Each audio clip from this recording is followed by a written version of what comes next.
Are you surprised you guys haven't lost a set during Big Ten play this year? I wouldn't say I'm not surprised. I mean, you want me to wait for you, Abby? You want me to wait? No. First question. I got you. Okay, repeat. Yeah. Are you surprised that you haven't lost a set during Big Ten season? Okay, I'm not surprised. I think we know what we're capable of, and I think it's shown by not losing a set. And I think the Big Ten play has been a lot different than it's been in the past few years, and it's a lot different than what we've seen. So I think we're just adjusting to that, and we're excited to go to UCLA and USC. I think those will be some good games, and I think, if anything, those will be the two teams that, out of the past few weeks, that could test us and take a set potentially. But, I mean, obviously that's not the goal. We want to finish that in 3 per usual. But, no, I'm not surprised. I think we know what we're capable of, and I think that shows that. Why do you think that they could take a set from you when you just came from a ranked Minnesota and you played pretty well? I mean, I think they play a different type of volleyball. I think California has a different style of play. We've been watching USC a lot. A lot of those girls have been playing for a while, and California kind of has a different style of play, and I think that's just something for us to adjust to. And, 2 sold-out crowds, I believe, and that's always going to be fun, and that's always a little bit nerve-wracking just going to an away game in away gyms and playing against teams that have sold-out crowds. So it's going to be exciting, but I do think that those are 2 really good teams. How is that style of volleyball different, and then what makes it difficult? Like in beach volleyball, a lot of those girls probably grew up playing beach, and I think a lot of them might see the game a little bit differently. I think we're used to pass that hit, and I think they're good at rallying and jamming and finding new ways to score, probably different than what we've seen, because I feel like we're just used to pass that hit and then it be done. Taylor, everyone on this team's hitting numbers kind of across the board are up this year from last year. What do you think are the biggest reasons that is? I think, honestly, it has to do with Bergen. I think that she's doing a really good job this year of receiving feedback from all of our hitters, but I think also, Dani's a really high-level setter coach, and I think that also really helps, especially Campbell as well whenever she comes in. But I also think, it also kind of speaks to us as hitters.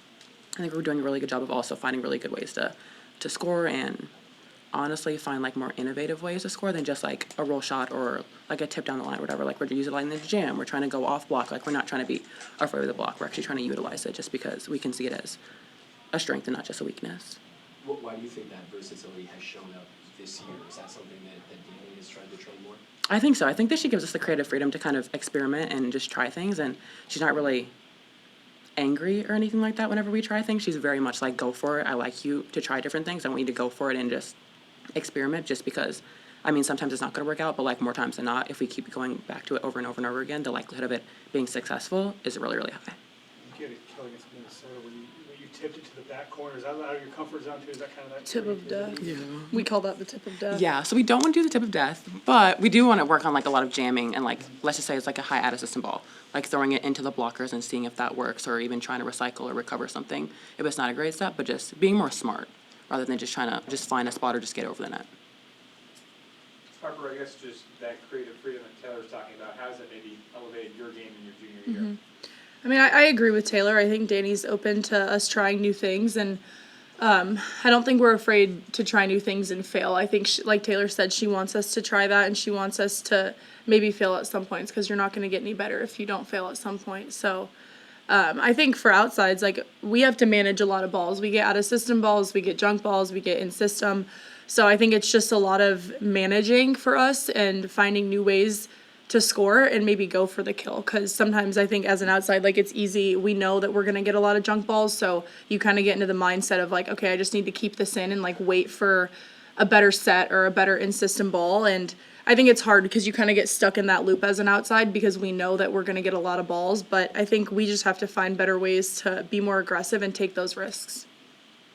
Harper, how have you seen Bergen kind of develop this year, and how has it been in the first couple of years that you were here together? Yeah, I think it comes with experience.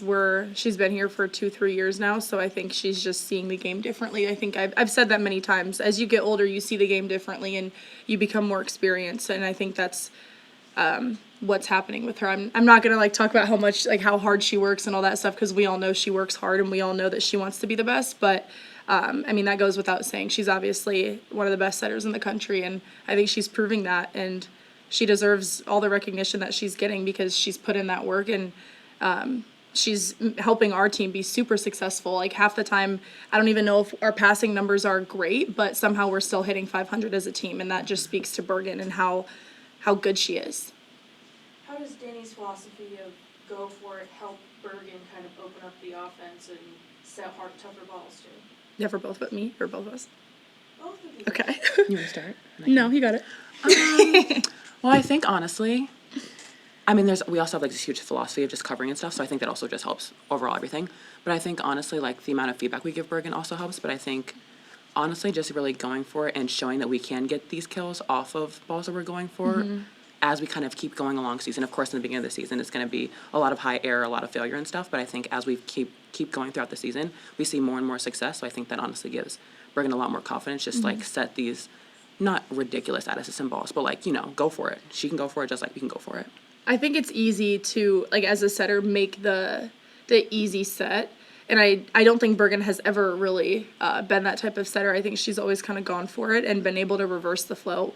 But I think Dani's really happy with how she's run our offense. And I think Nebraska is always known for having a balanced offense. And that's how our setters have been trained. So I don't think Bergen's ever been the type to make the easy set. I think she as a player and as a person is willing to try new things and willing to fail. So again, I think that just speaks to how she is as a player. And again, like the fact that she's willing to do that also means that she's trusting us to make those big plays and make those swings. So I think it's all it's coming full circle for all of us, just seeing she's been able to grow in that aspect, and we've been also able to gain her trust. Taylor, I mean, Bergen doesn't set every single ball too, out of system balls. How has the team evolved this year to be a better out of system attacking team?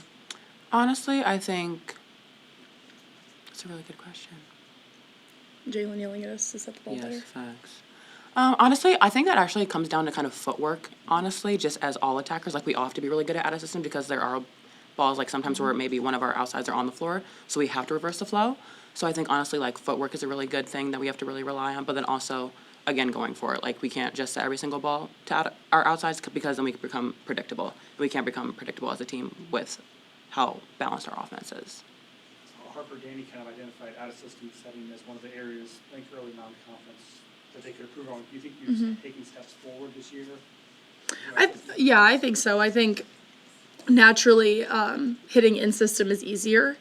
And I do think, like, you know, working with the littles on having more consistent out of system balls is going to make our job easier. But again, like, the point of out of system is because it's not perfect.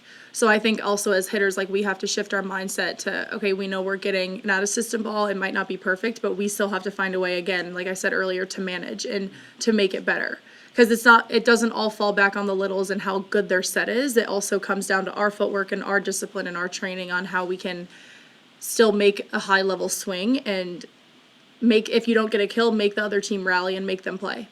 We'll talk specifically, there was the one play last week where Laney had the diving save when the back row attack got blocked. Laney popped up and Bergen was 5 feet behind the defensive line and set it to you on the pin.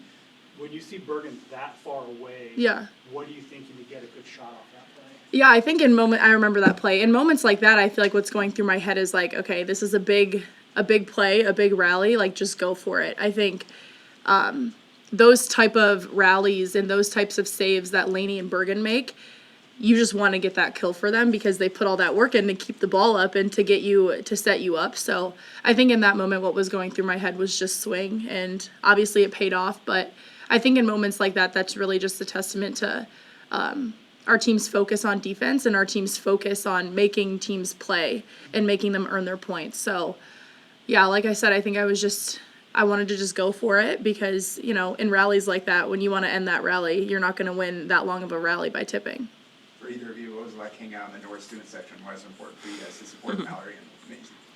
Yeah, we knew Maisie, like, the whole weekend was talking about getting home and going to that game. And then I think when we landed, I, for some reason, thought it was at Pinnacle. So when we realized it was at Bob, I looked at Taylor and I was like, we should just go for a little bit. And then Laney and Ryan joined in on that, and we all showed up, and we drove home right from the airport to here, well, parked our cars, ran inside, and yeah, just got in the student section. I think we were just really hyped up for Mal, and obviously she's going to be here in a few years, and her and Maisie have a great relationship, and it's been super special to see how much Maisie cares for Mal and how much she cares about her success. Maisie's gone to all of her high school games and been watching her, and I think it was just cool that she finally was playing in Bob and in a place where we could all come and support her.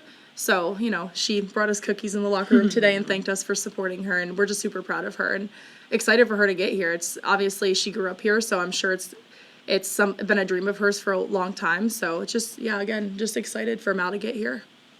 Do you have a message for the players that are gonna sign tomorrow, thinking back to your own signing day? Oh, they're signing tomorrow. That's crazy. Not specifically, just. Oh, I mean, yeah, it's an exciting day. I remember when I signed coming to Nebraska. So, I mean, yeah, it's an exciting day, and I'm excited for them. I feel like that's kind of when it sets in that it's coming soon, and they're going to be here soon.